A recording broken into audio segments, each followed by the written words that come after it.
Welcome to the Daily Insider right here on VegasInsider.com. Kevin Rogers with you here on Tuesday, August 24th, 2021.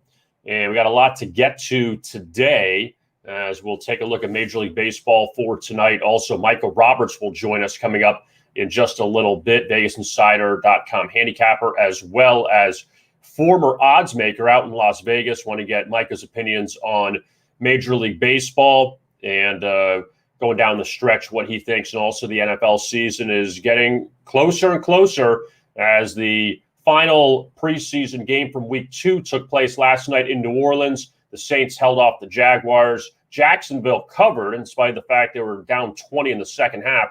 And now 2 weeks are done. We have 1 week left, and then we'll get to the regular season in the NFL. So that's good, so we're getting closer to regular season NFL. College football begins on Saturday with 4 games highlighted by Nebraska and Illinois.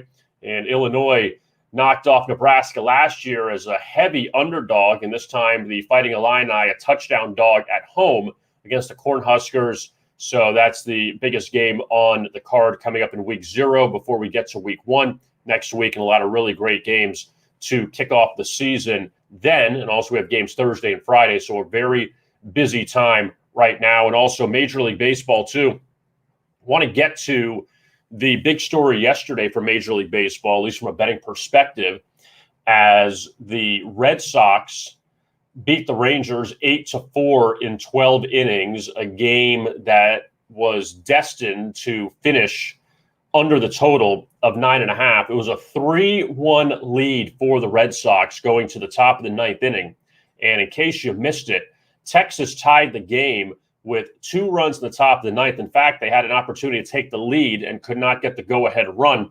So the game goes to extra innings. You get the runner on second, which already is a kiss of death for any under bets because now the floodgates can totally blow open. But Texas took the lead to go up 4-3.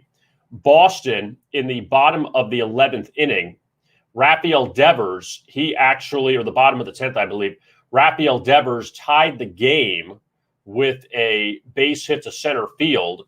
And before that, the Red Sox had a runner thrown out at the plate. That was the tying run. So Devers ends up tying the game, and the center fielder for the Rangers, the ball glanced off his glove, and it would have been the third out. It was a tough play. I'm not going to say it was an easy catch to make, but he ends up not making the catch. Red Sox tie the game. So they go to the 12th inning, and Boston, they get the bases loaded, no outs. So you think, all right, you get 1 run, you're in good shape. If you have the under, full count to Travis Shaw, the former Red Sox slugger, went to the Brewers, now back with the Red Sox, and he ended up hitting a grand slam on a full count on a meatball down the middle and totally blows everything up. So the Red Sox end up getting the run line win. They were heavy favorites, and they were down 4-3 in extra innings.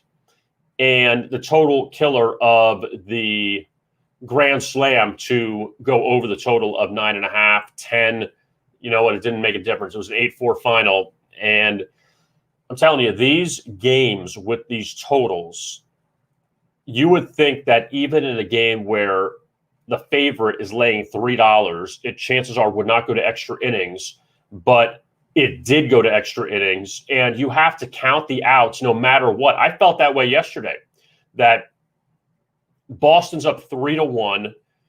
All right, they're going to be the ones that are going to screw up the total, not Texas, because Texas is not great offensively. But then the Rangers are the ones that tie the game in the 9th inning. And even at 3-3, you would think you still have a shot. But now with these new rules, which are going to go away after this year, the runner on second, base hit, brings them in. So things can totally get out of control. We saw that on Sunday with Seattle and Houston. That was a 2-0 Astros lead late. Seattle got 2 runs in the final 2 innings to tie it at 2. And then the Mariners got 4 in the top of the 11th, I believe, to go up 6-2. Houston got 1 to make it 6-3. And they had a couple shots with the bases loaded, couldn't score. The final was 6-3. That total was 8.5. That was 2-0 going to the 8th inning.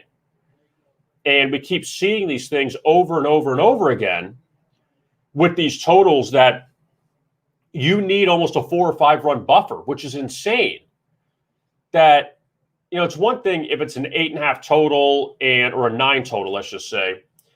It's 3-3 late, and then something happens in extra innings. Okay, it's not crazy. But you got games that you're seeing 4 runs through nearly 9 innings, and you have a 9 total and still not enough.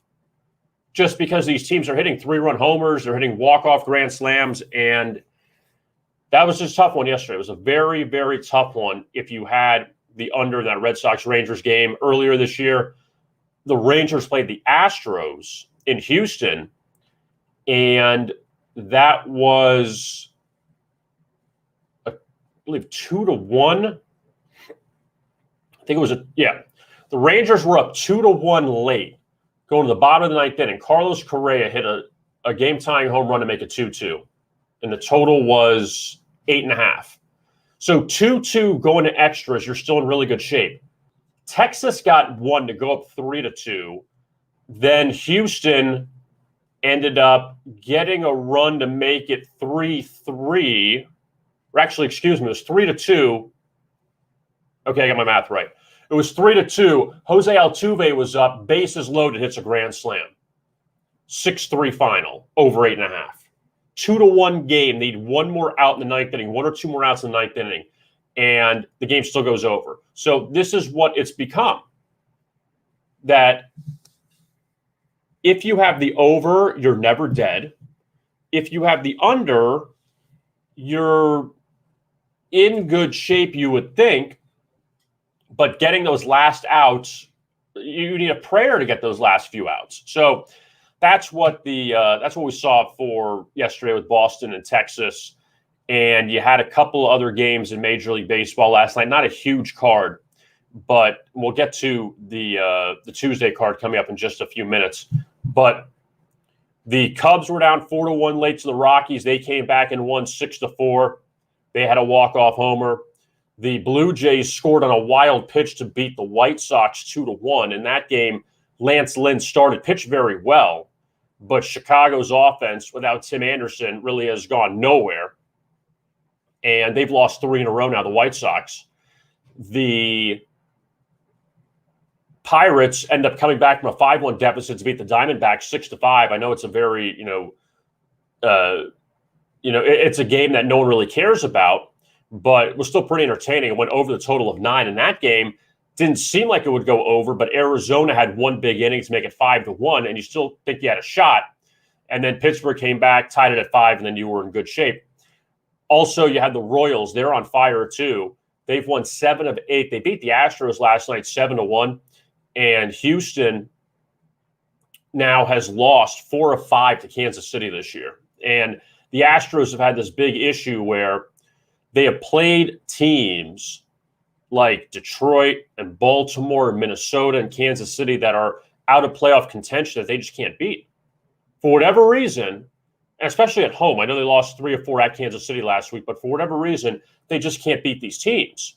So now they're lucky that Oakland is falling apart a little bit inside of the American League West, that the A's had the 2 heartbreaking losses to the Giants this past weekend, and then blew another game last night to the Mariners. So they've totally fallen back. So at least for Houston, now they've had an opportunity to at least save themselves a little bit with what they're doing. But we're going to talk a lot more baseball coming up, as well as some NFL, as we bring on our friend, former odds maker and current VegasInsider.com handicapper, Micah Roberts, to the show. And we will add him in. And there's Micah. Micah, how are you? I'm good. Thank you. How you doing?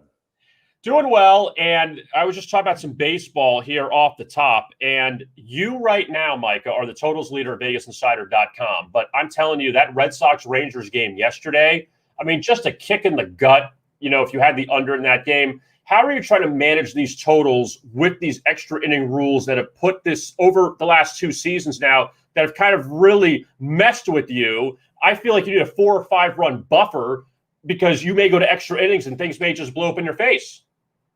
Yeah, you're right. That's the first time this year that it actually helped me because I've lost so many other times this season when they've gone to extra innings and you get 3 runs on the top, 2 run on the. I'm like, really? I mean, I had a 5-run cushion going into extra innings and I can't win. So that was the first one I've actually got lucky and won. There's been about 7 over the course of the season.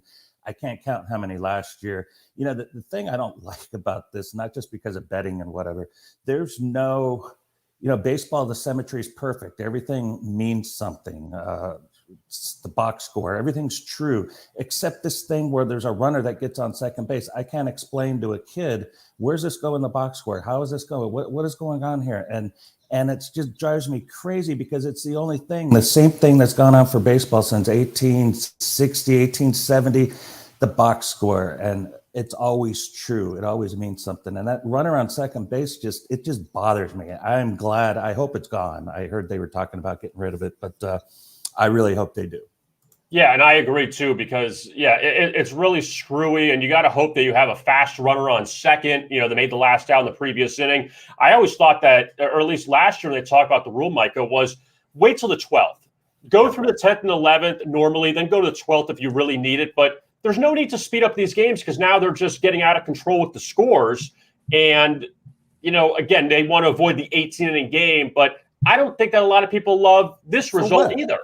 What does that cause? All the players are there to begin with. Are they going to be kind of COVID or not COVID, or they're going to be I don't get what the reasoning was to shorten the games because of COVID. There was no fans in the stand. It's not going to hurt them. They're not going to be there longer. There was no reason except, I think, just to try to, appeal to a fan base that isn't really baseball fans. And I don't know that it made the players safer from COVID by having this extra innings rule. So hopefully that's all gone and we don't have to deal with that again. But yes, it's definitely going to skew some numbers when you look at past numbers over the past couple of years with totals and such, because nothing really adds up. I hate that. Now, I want to look at a couple other things in baseball, Mike, before we get to some NFL. How long would you stay away from the Baltimore Orioles at this point? They have lost 18 straight games. They were swept by the Braves this past weekend. They're losing a lot of those games in the run line. They get the Angels in town, in fact, this week, and the Angels were just swept by Cleveland this past weekend. Mm-hmm. I mean, how long would you ride this going against Baltimore? Until they lose, right? I mean, even I'm not a run line guy. I can tell you all kinds of reasons why the run line, laying a run and a half is awful.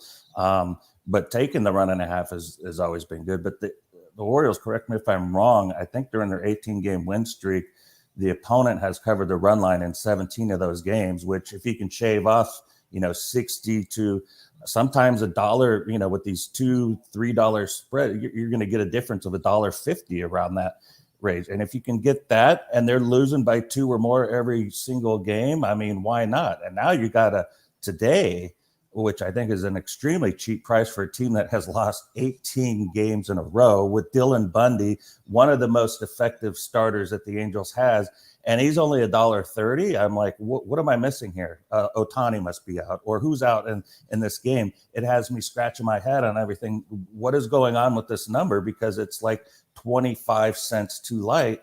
And so I don't like the Angels. They've lost 3 in a row. There's nothing special about the Angels at all. But in this spot, the team that is losing, you just got to squeeze everything you can out of a team like that. And I did that earlier this year with Arizona. They had a similar losing streak. And they just every day they just lost. And they're a bad team. Bad teams lose. The Pirates, they should have lost yesterday. The bullpen blew it up. But they're only, 3-17, I think, in their last 24 and 17 in their last 21 games. Teams like that you bet against because they're good at it. Now, when you look at some of these other teams, Mike, in the National League, the Atlanta Braves, they had their long winning streak snapped by the Yankees last night. Yankees are on fire. But where do you put the Braves as far as how far they can go in the National League? That right now it's their division to lose, and they don't have the starting pitching that maybe the Dodgers have or the Brewers have, but Atlanta's got a loaded lineup right now, even without Ronald Acuna Jr. But Atlanta, what do you see for them in the postseason? I see them continuing on what they're doing. Obviously, the trades they made at the deadline made a huge difference. So, congratulations for them going out to get players to make up for Acuna. Imagine that you get three really good players to make up for one player. Shows you how great Acuna is. But even with Acuna in the lineup, they didn't get over 500 until this win streak. They were not a very good team. Every time they get to 500, they would lose. And it was like, this was the funny thing that was going on since April. When are the Braves going to show up? When are the Braves going to show up? And now they finally have. They got themselves a groove. They've got a bunch of different players contributing, which you'd like to see. But they ran into a buzzsaw with the Yankees. Over the last, I think their last 8 games, they're holding opponents to 180 batting average. The bullpen has been lights out. The starting pitching, I mean, these guys, Montgomery's turned into a pretty good pitcher. He used to be a guy that couldn't wait for him to pitch to bet against. And this year he's been pretty solid, and he showed it again last night. The bullpen show. They're just, they're on a roll now. And, those games, once they get back to Yankee Stadium, they're still rolling. I mean, that's what baseball's about. We're getting to the playoff push here. Yankee Stadium in September with the Yankees to have a chance. I fear for the Rays. I really do. Yeah, Tampa Bay gets Philadelphia tonight on the road. And back in the National League, Micah, this wild card race, the Dodgers will be in the playoffs, just about whether or not they'll win the West or host that one-game playoff. And then it's the second spot, whoever that road team is going to be, whether it be San Diego or Cincinnati. The Reds have made a great run. The Padres are unraveling by the day. That San Diego, we know their issues are pitching. Larry Rothschild, their pitching coach, got fired yesterday. Yeah, that was so rude. I mean, come on. You're going to blame it on the pitching coach? I just was cracking up on that. I was like, wow, this will solve the problems. It's fixed now. Well, here's the thing, Micah. So Yu Darvish is hurt. Lamet is hurt. You don't get Max Scherzer. Blake Snell's been up and down all year. That's his fault? Yeah, exactly.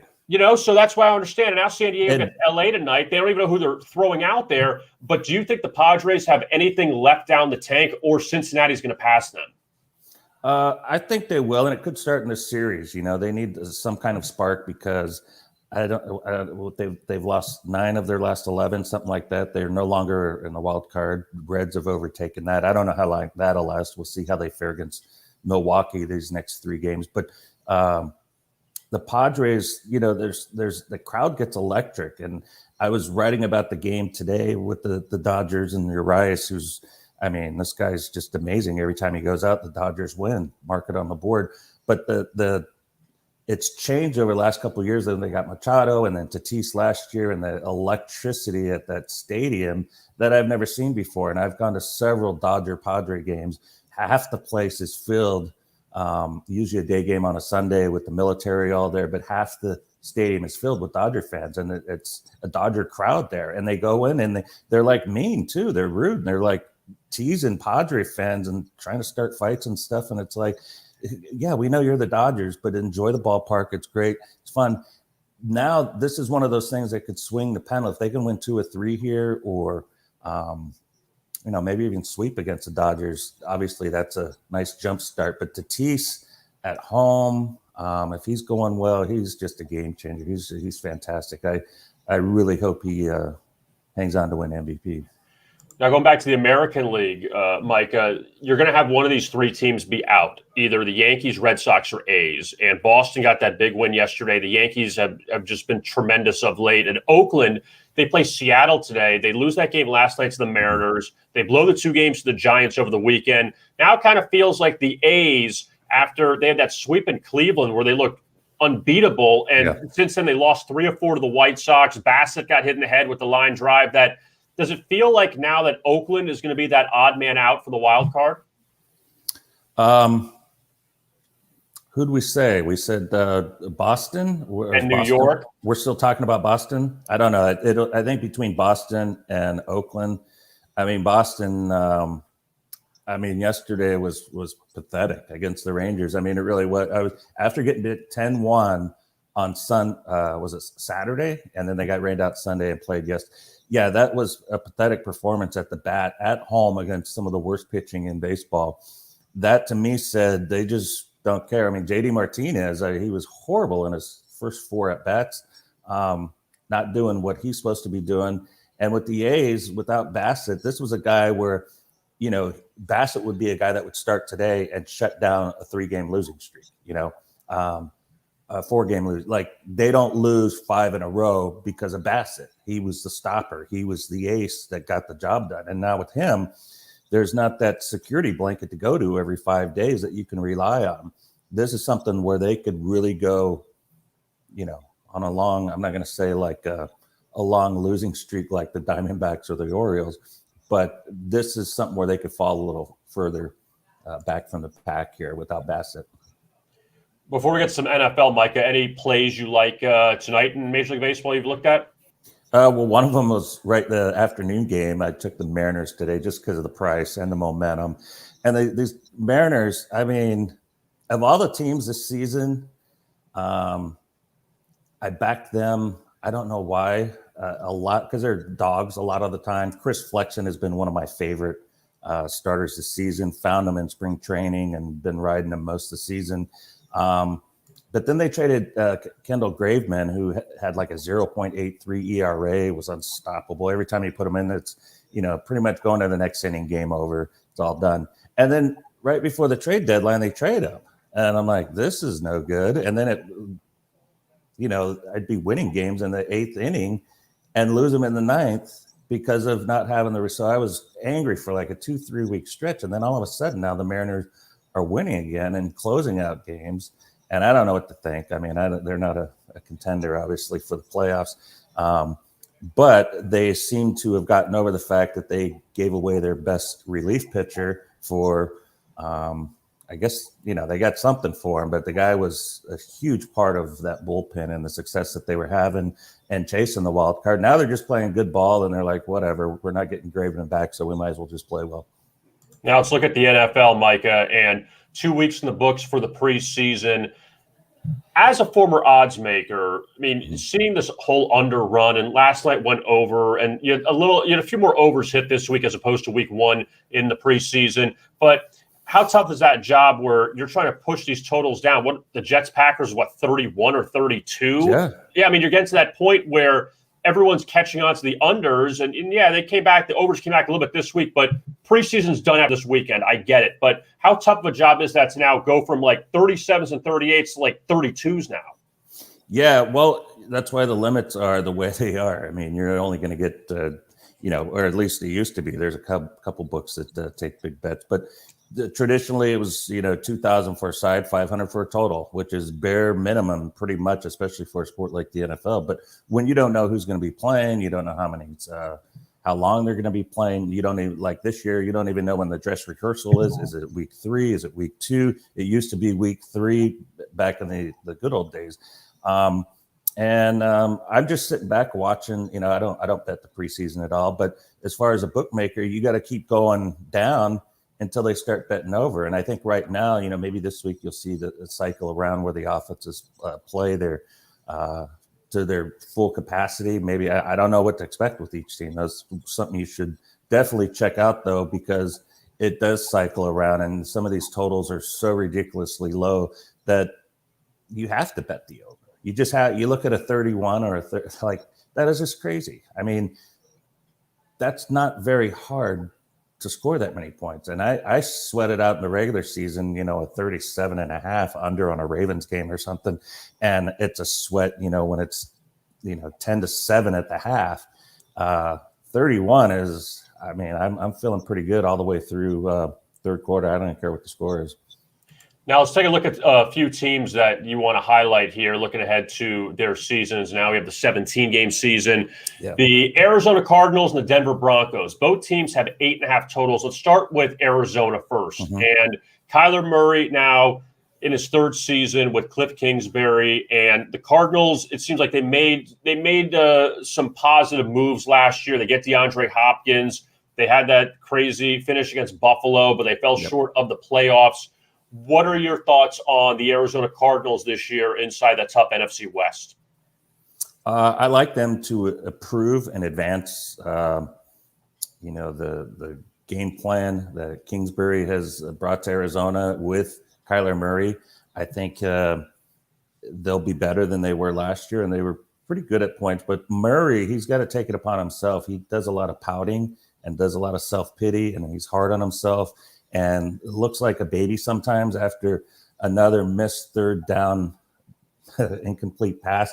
In the last 2 years, he has been one of the worst passers on third down completion percentage wise, and he's got to fix that, but he hasn't. Even in the preseason, I don't know if he's completed a third down pass either. I know he's been 3 and out like 3 straight times, and was like, oh, okay, same Kyler. But there's no denying, though, he's a dynamic talent, and he utilizes his wheels almost, he's right up there in the top of the league, one of the best runners, and gives that ability to, so last year, the 7th best rushing team. I'm like, well, that's mostly the quarterbacks helping the running backs in that slot. But I do like James Conner for them this year. I do like AJ Green a lot. I love Rondale Moore. I think if you're able to find some kind of rookie of the year, I think he's going to be a guy that can approach close to 1,000 yards just on big plays alone. He's going to return kicks. He's going to be a punt returner as well. He is a boost that they've needed since Patrick Peterson stopped returning. He was a great punt returner for the Cardinals the first 2 years, and then he's like, well, I'm a Pro Bowler now. I don't want to get hurt. So he stopped doing it. And maybe Rondale Moore will take the same approach. But for his rookie season, I expect to see some big plays, like game-turning plays with him returning punts and kicks. I think that's going to be a huge part. But I also think in the passing game, crossing patterns, catch him full speed. If Murray can do that, it's going to be amazing. The Zaven Collins kid is stuffing the gaps as a middle linebacker. Isaiah Simmons on the inside as well. I can't think of two better. Well, I shouldn't give Collins this much credit so far. It's only a couple preseason games, but he's been right on target as far as stopping the run. And he's a big dude and fast. Simmons, Chandler Jones, good defensive line. The secondary is vastly improved. So I could see 10 wins, 11 wins out of the Cardinals this season, and that's just being conservative. I have them losing at the Bears.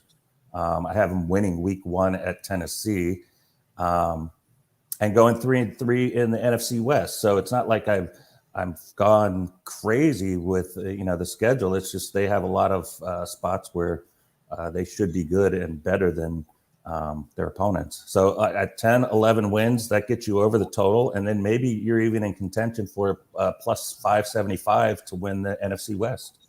I was going to ask you that. Do you like them to win the NFC West? I like all 4 teams to win the NFC West. I mean, it's that close. But to me, if you're getting plus 575 for something there's not that much separation from each team in the rating, I would go Rams first. I would go San Francisco second. I would go Arizona and Seattle third right there. And it's not going to take much to move any one of those parts from first to fourth, I think. Now, looking in the AFC West, Mike, the Denver Broncos, obviously you're looking up at the Kansas City Chiefs for a while. But again, that second spot is still up in the air in that division between the Broncos, the Raiders, and the Chargers. And Denver trying to figure out the quarterback situation with Drew Lock and Teddy Bridgewater. What are your thoughts on the Broncos this season? The defense will get them over the win total. So would you say 8.5? Mm-hmm. Okay. Yep. Yeah, they're going to win at least 9 games just from their defensive alone. That defense is stacked. And I'm not just talking about Von Miller being back. I'm talking about the defensive line. They got a couple Buckeyes on there, Jones and Cooper, and Shelby Harris is on the other side. And then they could bring in Chubb, who's healthy, 100%, Miller, who's healthy. I mean, if this stays healthy with this improved secondary, it's going to be a really hard team for any team to score points on and have sustained drives, even the Chiefs. And I think Denver's going to win with their defense this season. And the thing I like about the quarterback controversy, well, it's not really a controversy, it's just a battle for the number 1 position, is like whoever gets it knows that Drew Lock has been really good in preseason. So is Teddy Bridgewater. But Bridgewater was brought in because he's a conservative. He's not going to go for those crazy down the field throws like Lock likes to do. And you like to have that, a quarterback that feels comfortable about making those big play passes. But Bridgewater, he's going to keep you in the game plan. He's going to chew the clock, run the ball. Javonte Woods, I mean, that's another Rookie of the Year candidate. I think he's going to break through. Gordon's going to be good, but the offensive line, the receiving core is incredible. There's a lot to work with Denver's offense, and Bridgewater, to me, with the defense combined with the running game, I think that could get you 10 wins on the season, battling the Chargers and Raiders for the second spot. And you look at the Broncos too, Micah. Their first 3 games at the Giants, at 3-0, baby, and the Jets right out of the gate.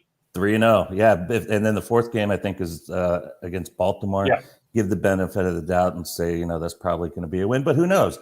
The defense, the front line is so good on the Broncos and the pass rushing that they could give a good running team like the Ravens a hard time. And that'll be a great test to actually see that early in the season where the Broncos defense is. But they should be 3-0 by that time. A lot of people don't know this, Mike. I'm sure you do, but just to tell our audience that they go through a stretch at home after they play the Ravens. They get Vegas, Washington, Philadelphia, the Chargers, Detroit, Cincinnati before they play the Chiefs in Week 18 at home. I'm not saying run the table at home, but that's a pretty favorable schedule besides Baltimore and Kansas City. Absolutely. And then all it takes is just a win to create this vibe. And you have all of a sudden you got a vibe. You're like, hey, we're 5-1. Hey, we got the Washington football team coming in. Another great defense. That game will be like a 10-7 game. I mean, who knows who wins? It's like all those things build up. But as you win, you get more points added to your rating. The bookmakers are like, these guys are winning. They're better than we thought they are. And I think we're going to be saying that a lot over the course of at least the first half of the season, because the Chiefs are still the Chiefs. The Chargers are going to be amazing, and the Raiders at home with the crowd. They got a home crowd now. That, by the way, that Monday night game, what's happening. Vegas crowd, first game, real game, Monday Night Football. I mean, that's a straight up money line play right there. Have you been to the new stadium yet? I have not. No. Are you planning on going to any games this year? Maybe. I don't know. It's a hot ticket, even for a Raider. And I'm not a Raider fan, but I will definitely support the team. That's for sure. Well, when the Broncos come to Las Vegas, are you going to go? I don't know. Maybe we'll see. Micah Roberts, always great insight. Former odds maker and VegasInsider.com handicapper, totals leader right now in Major League Baseball, and last 7 days in Major League Baseball, he's the hottest handicapper on Vegas Insider. Micah, thank you so much for joining us, and we'll talk to you again soon. Thanks, Kevin. All right, there is Micah Roberts joining us right there. And, just a lot of good insight for Micah. That Denver schedule, honestly, I didn't really look at it as much, but after having Micah on, their home schedule, the Denver Broncos, the Jets, the Ravens, the Raiders, Washington, the Eagles, Chargers, Lions, Bengals, Chiefs. So past Baltimore and Kansas City, those are all winnable games. Even though the Broncos don't have a great quarterback situation, that's still very good considering their road schedule. I mean, even at the Giants, at Jacksonville, at Pittsburgh's going to be tough, at Cleveland's going to be tough, at Dallas will be tough, at Kansas City, obviously, at Las Vegas, and at the Chargers. So the road schedule, the first 2 are winnable. So if Denver just had some stability at quarterback, maybe they have a chance to be a team that could surprise a little bit inside of the NFL. So good information there from Micah as we transition now to talk some Major League Baseball, looking ahead to tonight inside of the Diamond, and we'll begin at the top with the Arizona Diamondbacks, who blew that 5-1 lead last night to the Pittsburgh Pirates in a 6-5 defeat. And tonight they go with Madison Bumgarner as their starting pitcher opposite JT Brubaker. Now, these two guys have gone in opposite directions. Bumgarner is like the Bumgarner from the Giants that won the World Series a couple times. Unstoppable, unhittable. That in Madison Bumgarner's last 7 starts, the guy has allowed 10 earned runs. And Arizona in this span is 5-2. And the only loss came, or one of the losses came 2-0 to the Padres. He did beat Pittsburgh, or got a no decision, but the Diamondbacks did beat Pittsburgh when he faced him earlier this season, 6-4 out in the desert, and he's coming off a couple of huge home underdog wins against Philadelphia and San Diego. But Bumgarner's pitching very well. The Pirates are 1-11 in JT Brubaker's last 12 starts. So what does that tell you? And the Diamondbacks here, a short favorite against the Pirates at PNC Park. Now, the Giants face off with the Mets at Citi Field in New York. And this is the first time the Mets are back at home in a while, because they had that West Coast trip where they faced San Francisco and LA, and now they get San Francisco again, which is no treat. See what I did there? They lost 2 of 3 to the Giants at Oracle Park. The last game they won, or the only game they won, the final game of the series, they were down 1-0 going to extra innings. They tied the game at 1 in the 9th, and they forced extra innings. And then Kevin Pillar had a 3-run homer for the Mets. They ended up winning it 6-2 over San Francisco to avoid the sweep. Then they dropped the first 3 at LA in pretty low-scoring games before blowing up David Price in the 4th game. Marcus Stroman pitched well, got the win, plus 155 underdog, and the Mets ended up with a 2-5 road trip, and they're 2-8 their last 10. They have played the Giants and Dodgers. Okay, so that's not easy. So they get the Giants again, and the guy who pitched in the victory at San Francisco is Tyler McGill, who has been a decent option for the Mets, considering Jacob deGrom's not coming back anytime soon. Noah Syndergaard's not coming back anytime soon, and Carlos Carrasco, he was hurt. He hasn't been good since he's entered the rotation. But McGill, though, last start against the Giants, 6 innings, 5 hits, and earned run. It's just the offense could do nothing to help him. But then the offense bailed, well, I shouldn't say bailed him out, but the offense ended up getting him off the hook with that late run and then going to extra innings and winning 6-2. But for McGill, 2.45 ERA at Citi Field this year. And he's a short favorite here against tonight for the Giants, it is Sam Long. And he has not gone long in a lot of his starts. His last 3 outings, in fact, his last start against Colorado went just 2 innings and allowed 2 hits and an earned run. So you wonder if Gabe Kapler's going to go with a bullpen game tonight. And his last substantial start, 4 innings, 4 earned runs, and a 6-5 win against the Diamondbacks. So, I mean, the Mets have the pitching advantage tonight. I think it's pretty clear. It's just about, and Long's a lefty, it's just about if New York can kind of get things going back at home. And San Francisco, look, they have 80 wins in the season. And the Giants still have a lot to play for, because LA is right behind them, a few games, but you don't want to get relegated to the wild card game. Even if the Giants had to play the Padres or they played the Reds, you just want to avoid that. Now, the Dodgers will be in the playoffs, just about if they'll be in the wild card game or if they win the division. And it's not over with yet for LA, but you're San Francisco. You can't let up. And the Giants had 2 big wins over the A's this past weekend, really helped them out. The Nationals and the Marlins. These 2 teams are out of contention in the National League East, but they're hooking up tonight in Miami. Eric Fedde and Jesus Luzardo on the mound. And the Nationals, they won 3 straight before losing the final 2 to Milwaukee. They beat Toronto twice and beat Milwaukee in the first game of that series. They ended up in the second game of that series, in case you missed it. It was kind of a back-and-forth game. The Nationals were up 3-1. Milwaukee came back and won. But the Nationals sent out Eric Fedde tonight, who actually has had good numbers against the Marlins the last 2 seasons. In 2 starts, he's allowed, I believe, 1 earned run in the 2 starts to the Marlins. So that's good news on his part. For Jesus Luzardo, he was picked up in the Starling Marte deal from Oakland, and Luzardo is a South Florida native. The over numbers are daunting, because the last 2 starts that Luzardo has made, and by the way, the over is 4-0 in his 4 starts since joining the Marlins.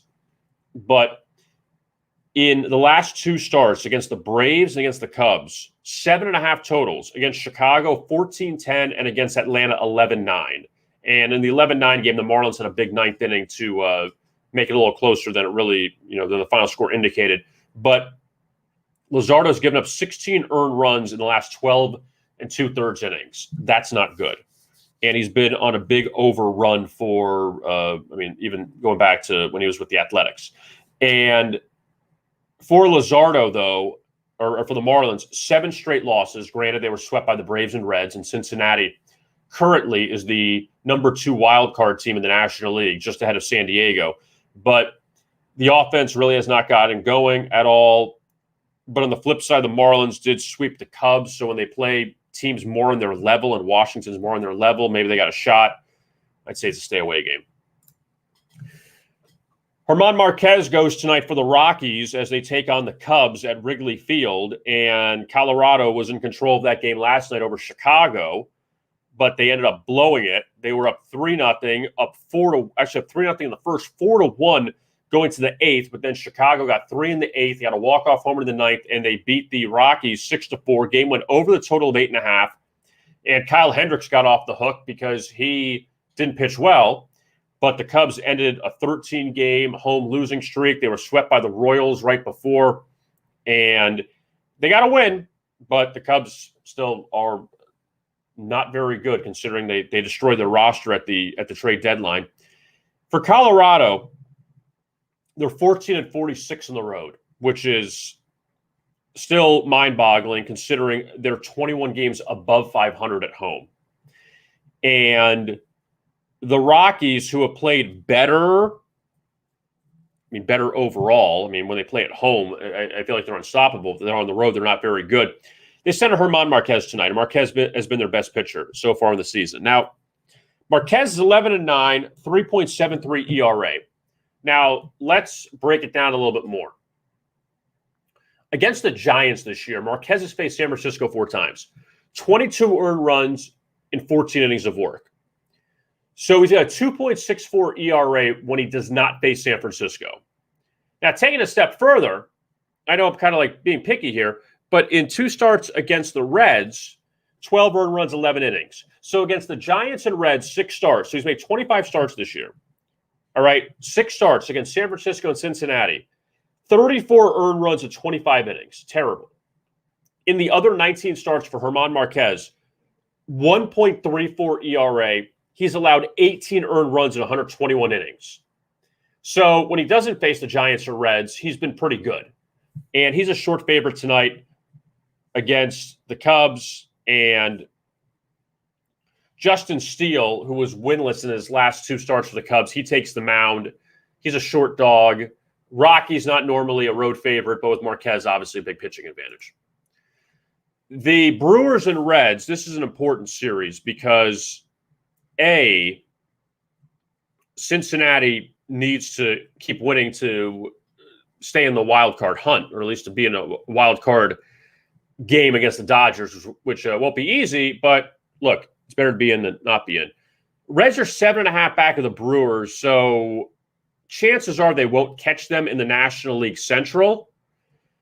Tonight, Tyler Mahle goes for the Reds, and Corbin Burns, who's still trying to get that NL Cy Young award. Now that Jacob deGrom is pretty much out of the mix, it's between Walker Buehler of the Dodgers, Corbin Burns. I don't think Kevin Gausman's going to get it from the Giants. He had a good start. He's kind of tailed off a little bit. Zach Wheeler's tailed off from the Phillies. But for Burns, though, 0.91 whip, 2.13 ERA. And look, even Brandon Woodruff has dropped off. So Burns has kind of been the guy, even though he's only 8-4 in the season. But the Brewers, though, in Burns' last 6 starts, they're 6-0. He hasn't allowed a run in his last 2 starts, both on the road against the Cubs and the Cardinals, and he struck out 15 in his last 2 starts ago against the Cubs. So now he faces Cincinnati tonight as a very heavy favorite, laying $2. And for Burns, last time he faced the Reds, he's only faced them 1 time this year in Cincinnati. 8-0 win, laying 115, 12 strikeouts, came within 2 outs of a complete game shutout. laying 115. Now he's laying 200 tonight against Tyler Mahle. And this series between the Reds and Brewers this year has been a road team series.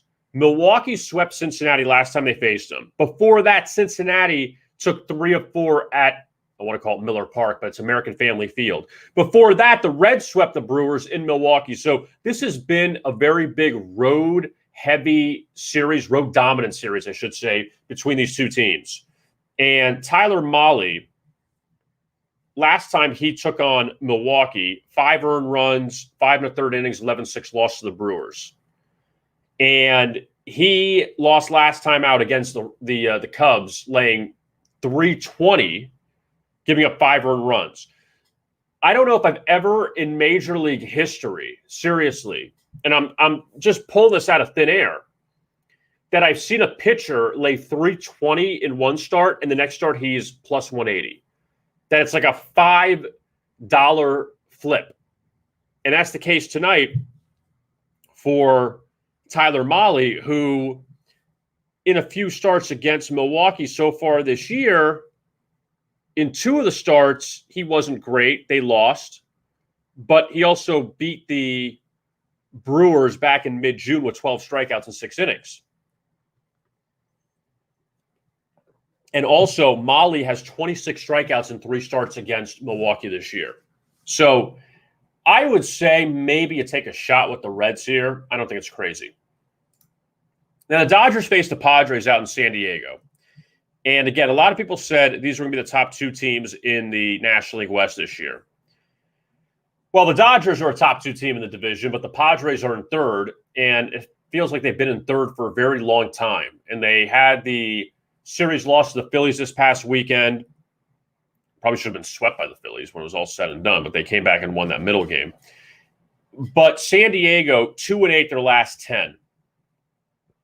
And the Dodgers had their long winning streak snapped by the Mets on Sunday, but they're still in really good shape.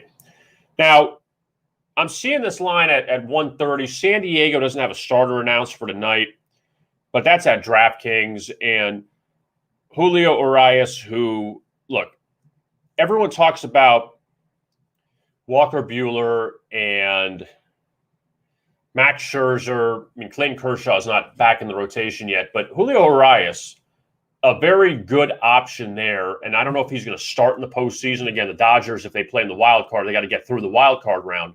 But I don't know if he's going to start in the postseason or not, or he's going to be somebody coming out of the bullpen. But he's a great option for Dave Roberts. Guy's 13-3, 3.29 ERA. And you figure, why can't he be a starter in the playoffs for the Dodgers? He keeps delivering. I mean, his numbers are very good, and he's not going to win the Cy Young, but I mean, you go with Buehler, Scherzer, and Urias, and then you have Kershaw hanging around. I mean, I don't know how much David Price really has left in the tank, but you still have him. That there's options there with that Dodger team.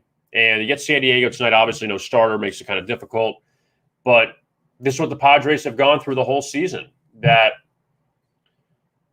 they relied on starting pitching. They thought getting Yu Darvish and Blake Snell would be the difference makers. Snell was terrible on the road to begin the season, great at home. Snell's been up and down. Darvish is now hurt. Joe Musgrove has been good, but Lamet never came back. He was hurt. They didn't get Max Scherzer from the Nationals at the deadline. And they're just throwing out a lot of guys that it's a lot of bullpen games. You can't do that. The Dodgers aren't doing that. The Giants aren't doing that. Milwaukee's not doing that. You can't not have starting pitching and expect to win the whole thing. And that's the issue right now with the Padres. All right, let's look at the American League. Mariners and A's, they are the first game out of the chute in the American League. And Oakland's going to kick themselves if they miss the playoffs, because the last 3 games they've blown late leads, twice to San Francisco, last night to Seattle. And they're jumping out to leads up 2-3 runs, and they can't hold them. They're up 2-0 on Seattle last night. They're up 3-2 on Seattle, and then the Mariners got 3 in the night to win at 5-3. And the Mariners will not make the playoffs, most likely, but they've been a great story this year. A couple comebacks the last 2 days against Houston and Oakland. That's still pretty impressive. And the Mariners entered tonight at 68 and 58. Hey, the Mariners are 2 back of the A's. All right, so Seattle still has a realistic shot to be second place in the American League West behind Houston when the season ends. And Cole Irvin starts for Oakland this afternoon. He's 9-11, but an ERA of 3.57. Giving up 3 earned runs each of his last 2 starts. He was a nice-sized dog against the White Sox his last time out. Not great home numbers, 4-5, 3.72 ERA. And for Seattle, it's Chris Flexen, who actually has been Seattle's most reliable pitcher, 10-5 record, 3.65 ERA. And the Mariners win a lot when Flexen's on the mound. And they held off Texas in extra innings his last time out, but that wasn't his fault. 7 innings, 2 runs. Then Texas scored 5 in the ninth to tie it and sent it to extras. Rangers had a shot in extras to win it, but Seattle held on for the 9-8 victory. The Mariners, look, this guy Chris Flexen was with the Mets for a bit. He's been really reliable for Seattle. Now the night action, and the Baltimore Orioles, who have lost 18 consecutive games. No end in sight for them, really. And is Dylan Bundy going to come back and get a win in Baltimore, the former Oriole? We'll see. Now, Bundy actually has pitched a little better, little bit of late. I mean, the ERA is still 6.04. The ERA still stinks, but he shut down the Rangers back in early August, 6 1/3 scoreless innings, lost to Toronto at home, and then beat the Tigers. So that was the Grand Slam game, 8-2. It was a 2-2 game, and then the Angels got a Grand Slam at the top of the ninth, and total went over on they have 6 runs in the top of the ninth, the Angels, to win 8-2. But Bundy ended up going 4 2/3, 2 earned runs, 3 hits against the Tigers. So on the road for Dylan Bundy, he hasn't been terrible of late, and he faces this awful Orioles team who was just swept by the Braves at home. I'll give Baltimore this, okay? Not excuse or reason. That the Orioles, who have lost 18 consecutive games, for the exception of playing Detroit in this span at home, which, I mean, you can't get swept by Detroit at home. They've lost to Atlanta, Tampa Bay, Boston, Tampa Bay, the Yankees. During the 18-game skid, besides 3 losses to the Tigers, they've lost to upper echelon teams. And now you get the Angels, who were just swept by the Indians and scored a grand total of 2 runs. So pick your poison with that one, with the Angels and the Orioles. White Sox and Blue Jays up in Toronto, and the Blue Jays got a much-needed win last night over the White Sox. Toronto's still back in the wild card race, so they're going to probably fall short.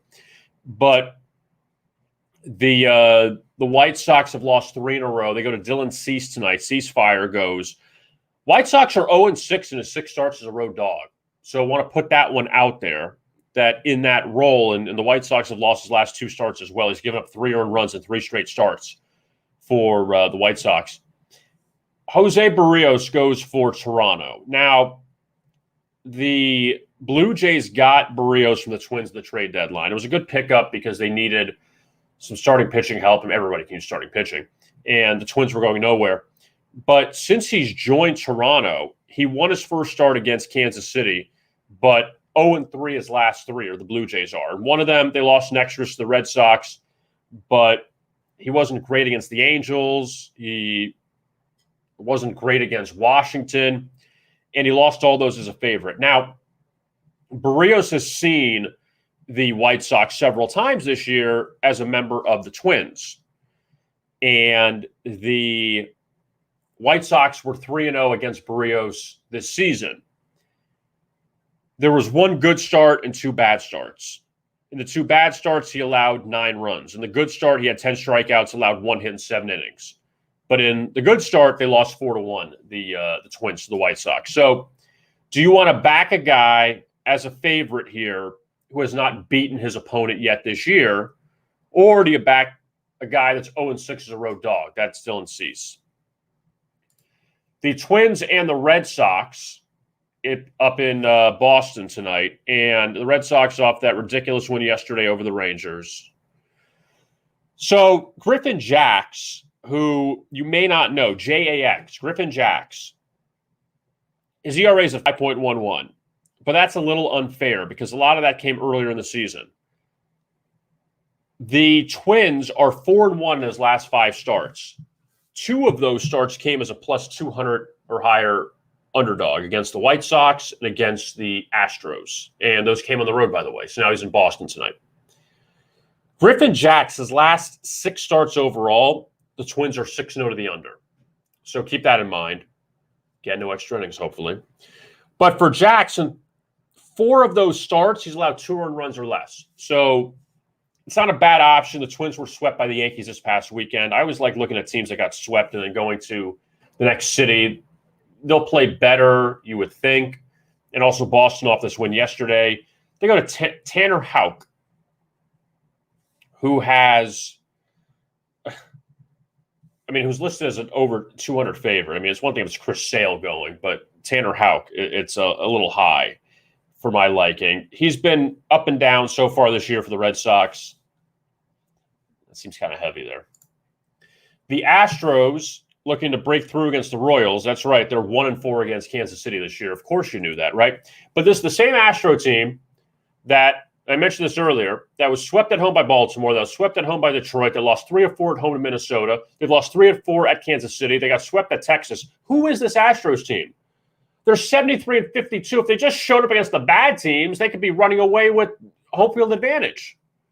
But no, they've lost to a lot of these lower echelon teams a lot this year. Now, Luis Garcia, he's been pretty good at home for the Astros. And he's allowed 1 earned run or less in 7 of his past 8 home starts. And in 9 of 11 wins by the Astros, they've won by 2 or more runs. So maybe you look at Astros run line here, so you don't have to lay the 230 against Kansas City. Now, Brady Singer, he actually pitched well against the Astros last week at home, but I don't know how much I trust him. But Kansas City 7-1 their last 8, so that's at least they're playing well down the stretch. Rays and the Phillies, the 2008 World Series rematch. The Phillies beat the Rays, and those old rivals get together tonight up in Philadelphia. And the Phillies back from a road trip that started poorly at Arizona. They lost all 3, and then they took 2 of 3 at San Diego, should have swept them. And they face Tampa Bay tonight, who the Rays are trying to just stave off the Yankees and stay atop the division. But the Rays are still in good shape. Drew Rasmussen goes for Tampa Bay, Ranger Suarez for Philadelphia. And the Phillies, they got to be feeling good they're back at home at least. The last time they were at home, they had that rough series with the Dodgers. But the Phillies, though, with Suarez, he may go 3 innings tonight. Rasmussen may not go more than 4, so you could see a big bullpen game between these 2 tonight. Yankees and Braves in Atlanta, and the Braves end up losing to the Yankees last night. A lot of Yankee fans there at Truist Park. But New York, they've won 10 in a row. They snap Atlanta's long winning streak. And again, don't want to take anything away from the Braves. I really don't. But they won 9 straight against Washington, Miami, and Baltimore. And now you face the Yankees, who are on fire. So changes things a little bit. The Yankees send out Andrew Heaney tonight. And Andrew Heaney actually, what's so interesting about him, he was the former Angel. He's coming up his best start as a Yankee. 7 innings, 2 hits, an earned run, a 5-2 win over the Red Sox. Heaney was a huge over pitcher for LA. He goes to New York. He's now 3-1 to the under in his 4 starts. So you can forget about the overs hitting for Andrew Heaney on a consistent basis. Now it's gone the other way to the unders. And Heaney gets Atlanta, who he really hasn't seen over the years, so there's not any kind of sample size there. But Charlie Morton makes the start for the Braves tonight. And Morton, 12-4 record, 3.47 ERA, and he had a lot of struggles, at least early on in the season. But maybe he wasn't very sharp. The Braves had lost, 7 of his first 9 starts, and they've been on fire ever since. But Morton, though, he has seen the Yankees plenty as a member of the Rays, and at least last season faced them 3 times, well, at least once in the playoffs, and 8-4 win, 5 innings, 6 strikeouts. This year, I do not believe. Oh, that's right. He faced them in the one game at Yankee. They played 2 games at Yankee Stadium. He pitched 1 game. Ian Anderson pitched the other game. 3-1 loss, 6 innings, and earned runs. So Morton's got decent numbers against the Yankees, and I know the Yankees always change their lineup every year with all the guys they bring in. But 4 straight unders for the Braves. Haney's been a good under pitcher. Maybe you look at that tonight. In the final game, Casey Mize and the Tigers, they go to St. Louis to take on the Cardinals. And for St. Louis, at least they're playing a little bit better. I mean, I know they lost 2 of 3 to Pittsburgh, but they were playing better for a stretch. So far on this homestand, they're 2-4. They've lost the home opener in each of the last 2 games, getting shut out by Milwaukee and Pittsburgh. So that's something they need to turn around. And Jack Flaherty, who had some bad luck his last time out, the Cardinals bullpen blew a late lead, and Milwaukee won an extra innings, but Flaherty pitched well. Flaherty's 2 starts since coming off the injured list. 12 innings, 2 earned runs, 13 strikeouts, 1 walk. So Flaherty has looked pretty good. He faces the Tigers tonight. Casey Mize, who has been a big under pitcher the entire season for Detroit, even though he's seen the over cashing out in 4 of the last 5 or 4 of the last 6, it's kind of turned a little bit. But it was that game against the Angels last time out that LA scored the 6 runs in the 9th inning. So things kind of changed a little bit on that, or from that respect. And also Mize, a lot has not gone far in these games. So the Cardinals laying 230 against the Tigers tonight. And that game is at Busch Stadium. So that's a look at Major League Baseball for tonight. And we'll have plenty more talk during the week.